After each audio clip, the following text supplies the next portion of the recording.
On revient en Europe pour la 7e manche, du côté de l'Italie et plus particulièrement de la Sardaigne. Avec Marcus Gronholm qui commence ce rallye de manière sensationnelle.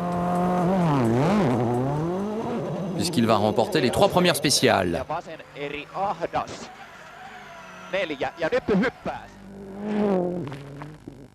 Alors c'est une incontestable surprise en ce début de rallye, puisque Gronholm qui est en tête, ça n'est pas totalement une surprise, mais Hirvonen se classe 2e en cette première journée.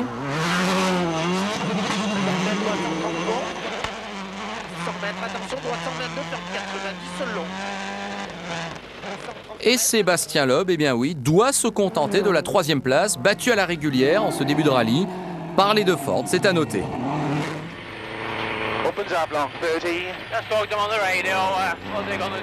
Alors, Peter Solberg, à chaque fois qu'on le retrouve, on a le sentiment qu'il va lui arriver quelque chose. Eh bien, figurez-vous que ça va être encore le cas. Incroyable mais vrai, un problème de crevaison, il va devoir abandonner cette première journée. Il sera quand même au départ de la 2e journée en vertu du Super Rallye, mais il abandonnera quand même dans la dernière spéciale. Bref, les problèmes continuent et c'est vraiment bien malheureux pour lui. Ah, Sébastien Loeb. Là, il y a eu une touchette. Il s'est passé quelque chose pour le Français. Nous sommes dans la 8e spéciale. Gronholm arrive au même endroit.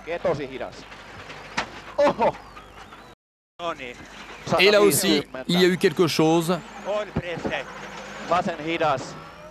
Mais autant Sébastien Loeb a pu continuer, autant Marcus Gronholm va devoir abandonner. Un abandon qui évidemment lui coûte pas mal de points. Et on en reparlera en fin de saison parce que cette mauvaise passe là qui est en train de traverser Marcus Gronholm, il y aura sans doute pour lui des regrets lorsqu'on fera les comptes à l'issue du dernier rallye de la saison en Grande-Bretagne. On verra ça tout à l'heure, mais croyez-moi, ça aura son importance. En tout cas, donc, Sébastien Loeb a réussi à s'en sortir de ce piège de la 8e spéciale. Il a récupéré la tête du rallye.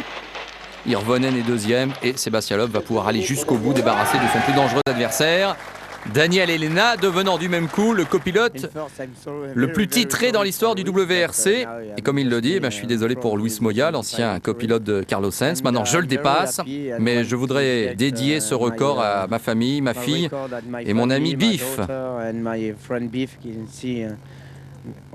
Voilà, Biff qui est là-haut. C'est bien sûr Michael Parr, vous en souvenez, ce copilote qui s'était tué lors du rallye de Grande-Bretagne 2005. En tout cas, le champagne est sorti chez Chronos Citroën pour ce beau record de Daniel Elena, dont on peut penser qu'il ne s'arrêtera pas là d'ailleurs.